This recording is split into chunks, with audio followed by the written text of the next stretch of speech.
From Blackfoot to Teton, we've got your District 6 breakdown right here on the East Idaho Prepcast with Lance Taylor.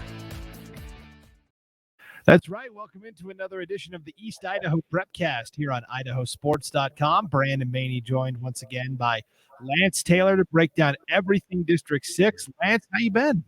Oh, man, been good. It's been a couple weeks. I was out of state and had some other things go on. I was in Minnesota actually last week at this time, got back yesterday.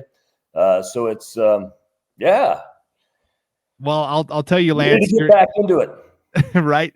I'll tell you that you are not the only podcaster that doesn't have perfect attendance. We've had a lot of guys in and out of the lineup here over the past couple of weeks. But well, I wasn't tardy. I just was completely absent, you know. Right. So I did get a letter from my mother, though. You know, one of those excuse letters, but. Yeah, right. Yeah, the signed note, right? That's right. That's right. Yeah, for sure. Well, while you were gone, Lance, we had some exciting news here. The East Idaho Prepcast has a sponsor, Pure Adrenaline Motorsports, proud to sponsor the East Idaho Prepcast. It's your source for pulse-pounding adrenaline sports apparel and accessories that ensure you have what you need to unleash your inner beast. So Pure Adrenaline Motorsports, thanks for stepping up and signing on to sponsor the East Idaho Prepcast. They've got a lot of cool gear and apparel, Lance. A lot of cool stuff. Yep. I love how you're wearing the like business shirt, but then you've got the hat and the glasses on top. It's right. I got that Pure Adrenaline hat, Pure Adrenaline glasses. You can see right there. Yeah. I'm repping it. You are repping the company well, that's for sure. Who else is repping East Idaho well? Well, I would say the Idaho Falls Tigers, their football team, Lance. They're off to a 3-0 start. I don't think anybody saw this coming. There wasn't much fanfare heading into the season for Idaho Falls. They went winless last year, and they won over Thunder Ridge in their conference opener, 21-12. Yeah, they did. You know, and certainly the step up back up to 5A. For Idaho Falls has been bumpy. There's no question about it. But they, they're very, very impressive this season. Very, very impressive this season. You know, and of course, you know, another conference opponent that they'll have this year is Highland. And next week, Idaho Falls, you know, plays a Century team that they'll be able to kind of gauge maybe where they're at versus Highland. It's a Century team that took a thumping to Highland, you know, 45-6. So. You know, those are some things that that Idaho Falls will be able to see as they move along. But a 3-0 start was not on the radar for anybody except for maybe Idaho Falls players. Well, I'll tell you that Century game, they're probably going to be 4-0 after that. They have a great opportunity there, and then it really gets tough. We're going to find out how good Idaho Falls is because they will play in consecutive weeks: Pocatello, Rigby, Skyline, Madison, Highland. That's right. That's right. And I mean, the only, I almost said the only non-conference game was Pocatello being 4A, but Skyline's non-conference. However, Skyline is their rival. They share a football field, and that should be good as well. Yeah, so that's a very good team this year. Yes. So that Idaho Falls victory over Thunder Ridge was a game that we broadcast on IdahoSports.com.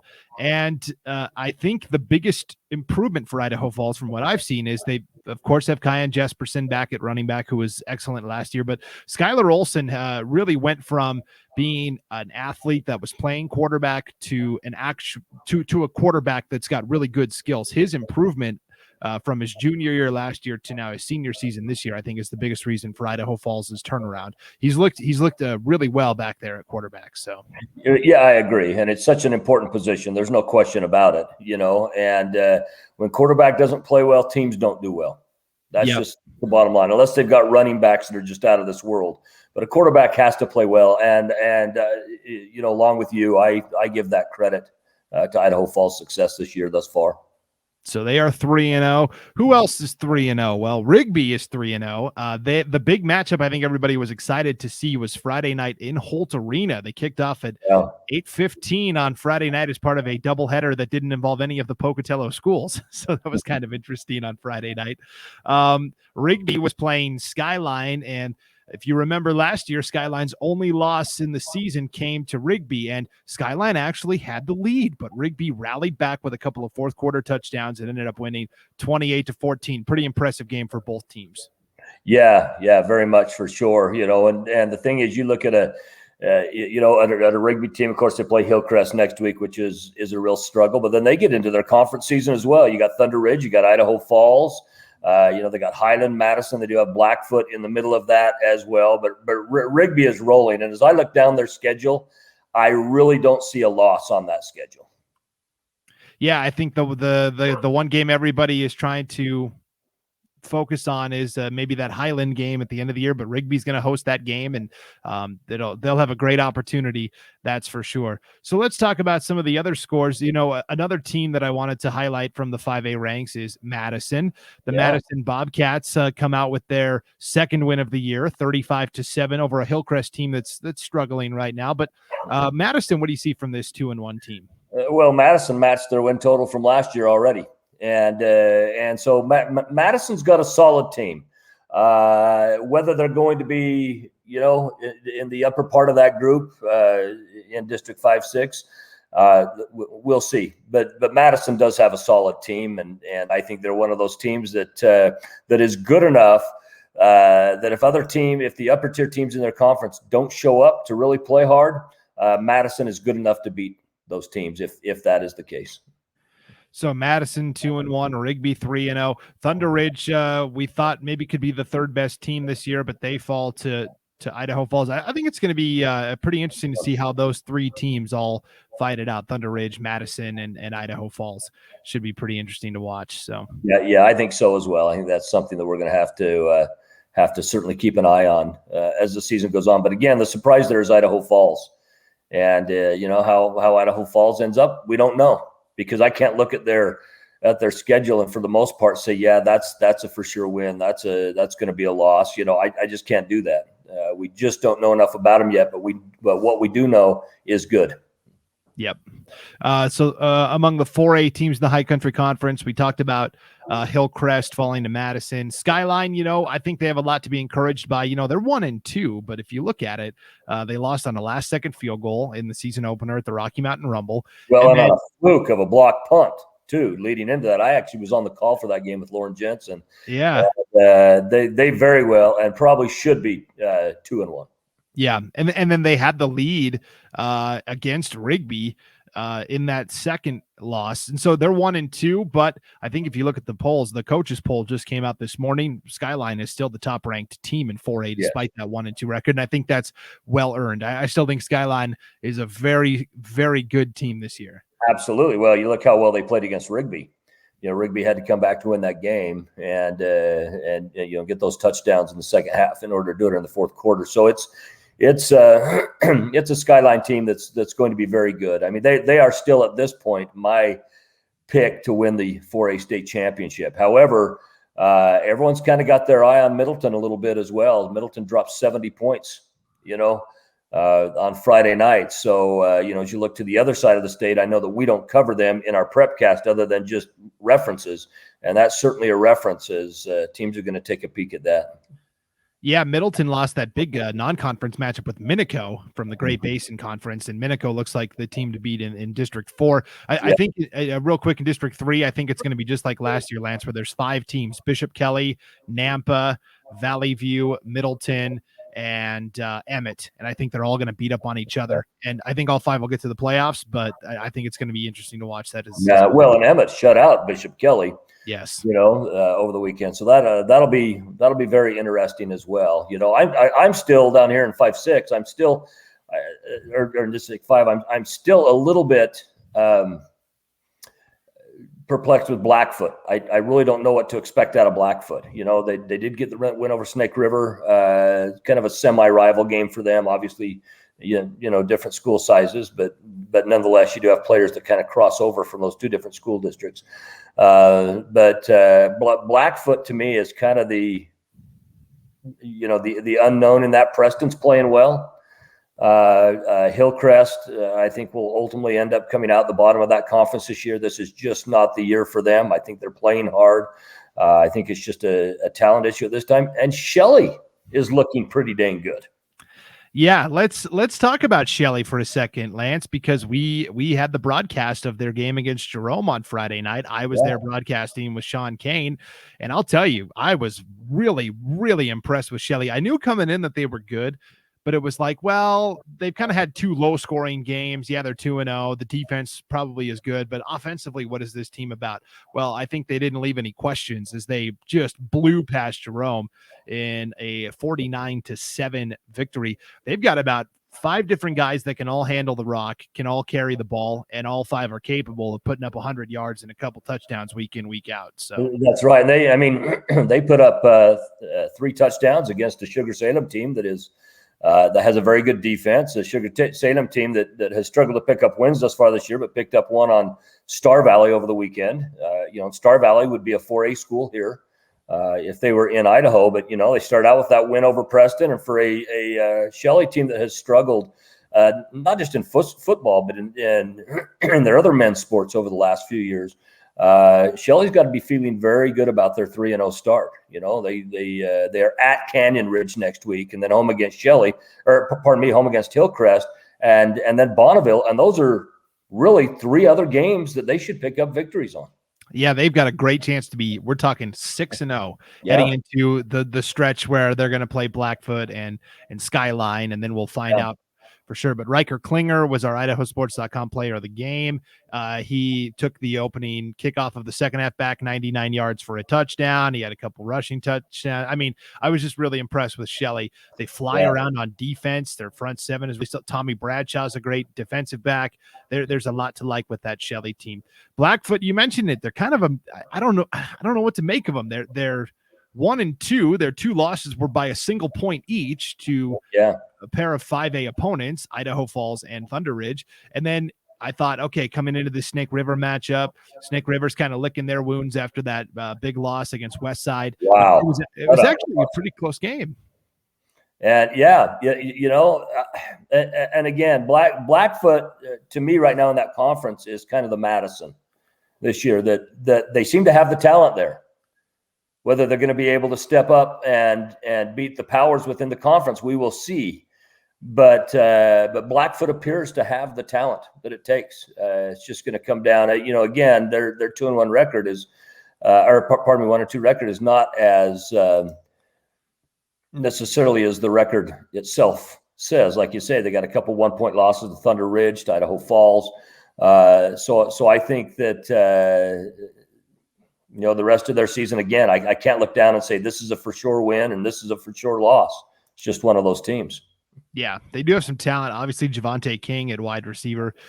He had maybe the catch of the year. I don't know if you saw a picture of it, Lance, or not, but the Idaho State Journal had a really good image of it where he did the Odell Beckham Jr. He basically this one-hander. Yeah, stretched up and out and one-handed, and he's falling to his back, and it was really impressive to see that. So, yeah, I think Blackfoot still is a team that's going to be very much in the discussion, and that's why you can't just look at the records this time of year. You have to have the context behind the records, and that's why you should tune into the East Idaho Prepcast each and every week, because we'll give you that context. Yeah. Well, I think another example is you look up north at Coeur d'Alene. People look at what happened their opening game. Well, that came against a 6A Utah school, a good Lehigh team, and people might think, oh wow, Coeur d'Alene's down this year. Well, Coeur d'Alene is still a team to be reckoned with. In 5A in the state of Idaho. So records don't always show what a team's potential will be, or certainly what the outcome will be at the end of the season. And Blackfoot might fall under that range. We just don't know. Yep, for sure. Let's transition to the 3A level. Sugar Salem travels to Afton, Wyoming to get their first victory of the season over Star Valley, 22-6. It was kind of a weird game, Lance. There was like a citywide power outage in the middle of the game, and it got delayed, but they persevered and won. I was actually reading some comments from some Sugar fans, and their comments were just how happy they were with the Star Valley fans, that when the power went out and stuff, they're just cheering for their team still, and that it was a really fun environment to be in. Like I said, I was back in Minnesota, so I didn't get a chance to see that game. I only had the opportunity, like most of these games, just to follow it, and I did catch some fan comments on that. But yeah, I had some power issues and stuff. But at the end, Sugar's got to be happy pulling out their first victory of the year, especially after, 3 state championship, in a row. They've got to be able to, this team, you do not want to be the team to break that streak. And this team starting out 0-2, I think they felt that was kind of a must win going in this weekend. Yeah, for sure. The other 3A game was a 3A versus 2A matchup, and West Jefferson nips Teton 26-21. So Teton drops to 0-3. They've been very competitive so far in their 3 games. And West Jefferson at 2-1. What do we think about this West Jefferson team? Yeah, this West Jefferson team could step up and sneak in some victories where people might not expect them. Of course, you have certainly have North Fremont, Firth that are at the top of that conference. And are looking very, very good doing it. But I think West J is another one of those teams with that factor that they're good enough that if maybe one of those 2 top tier teams don't show up fully ready some night, West J could potentially step up and pick up a win. Yeah, for sure. So let's talk about that 2A nuclear conference. Firth and North Fremont at the top still. Yeah. Firth, a big win over Bear Lake, 45-8. North Fremont, a 54-8 win over Malad. Who impresses you more so far, Firth or North Fremont? Well, it's a hard question. I know it is a tough question. I'd have to say North. Just I've had an opportunity to see them. I think North is and again, that's a toss-up.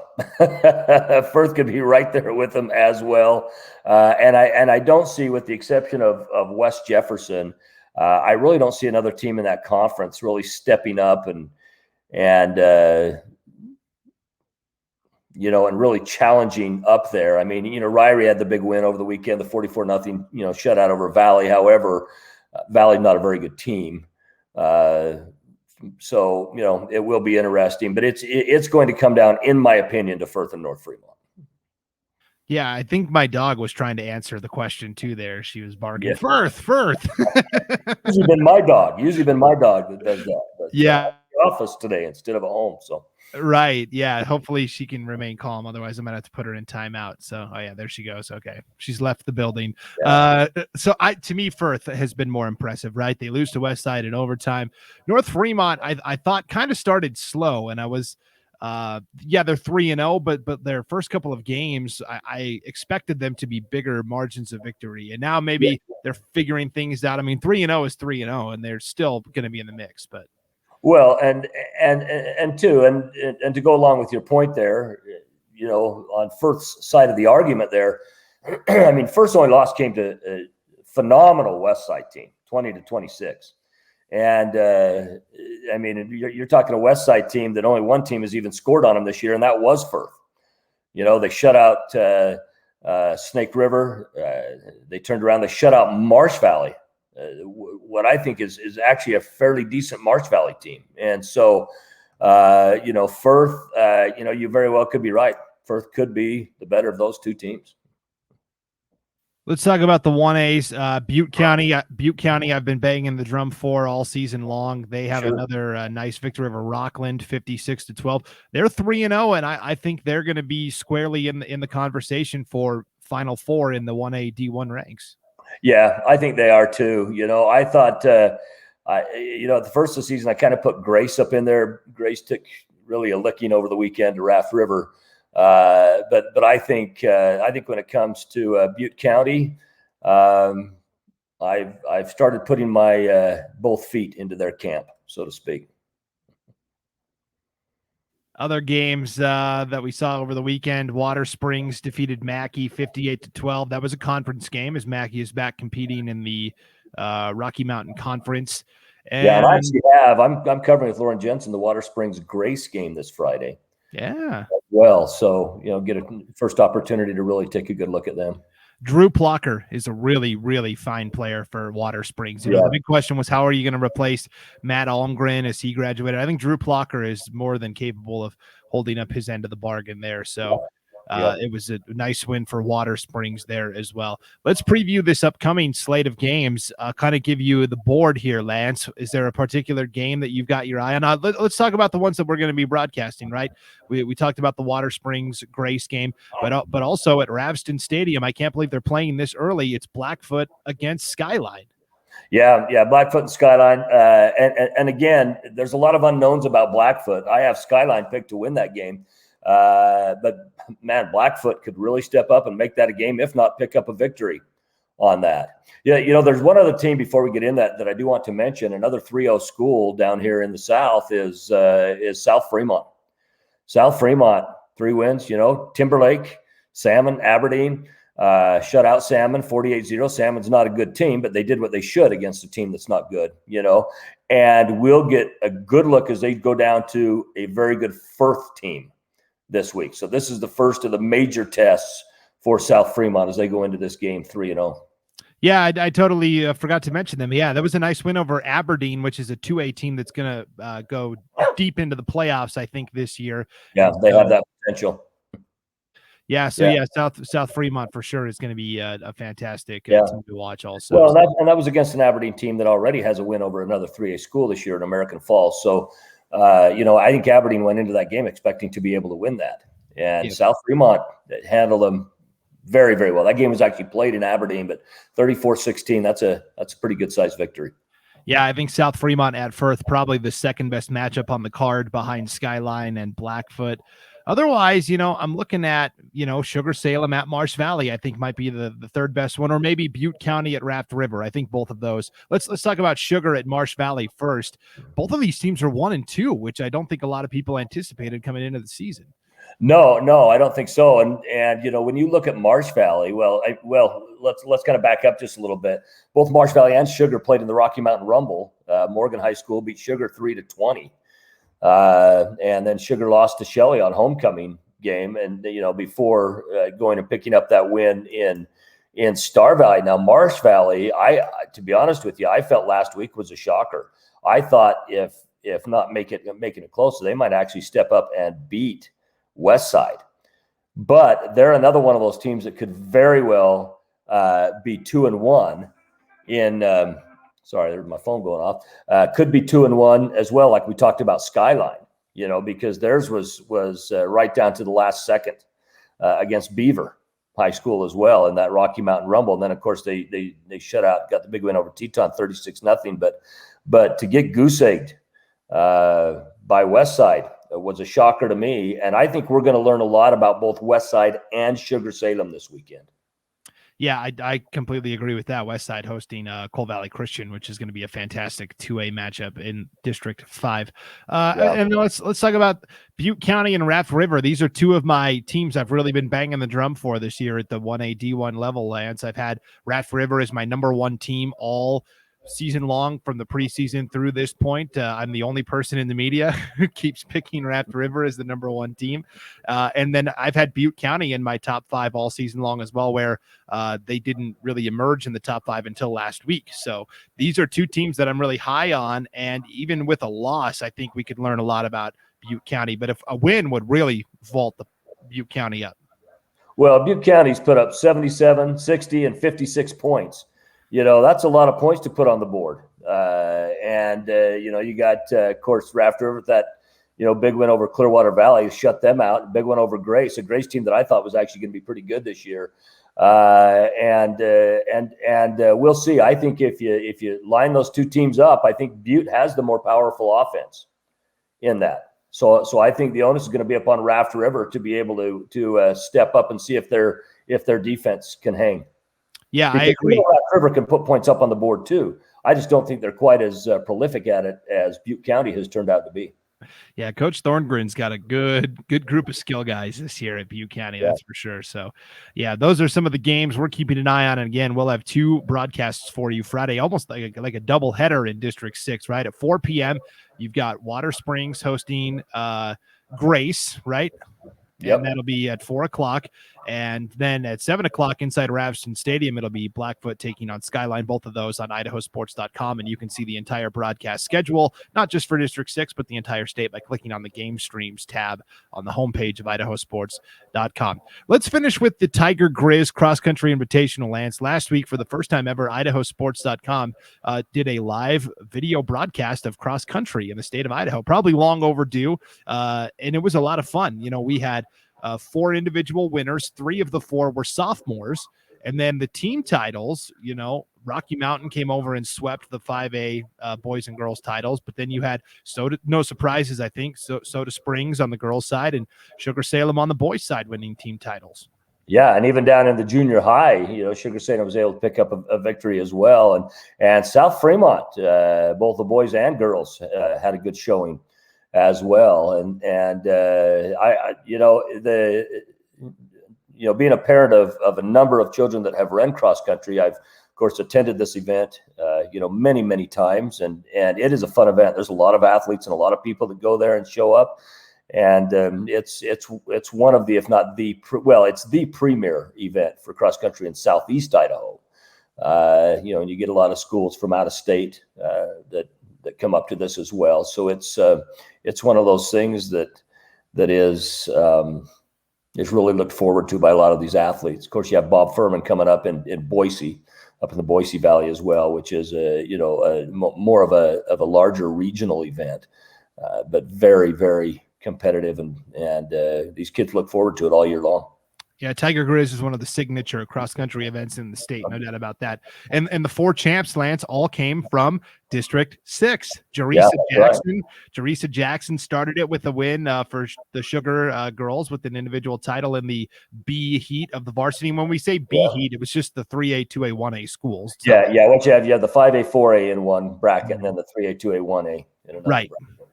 So Jerisa Jackson from Sugar Salem won, and then Neela Roberts, who I think is going to win the individual girls cross country title this year.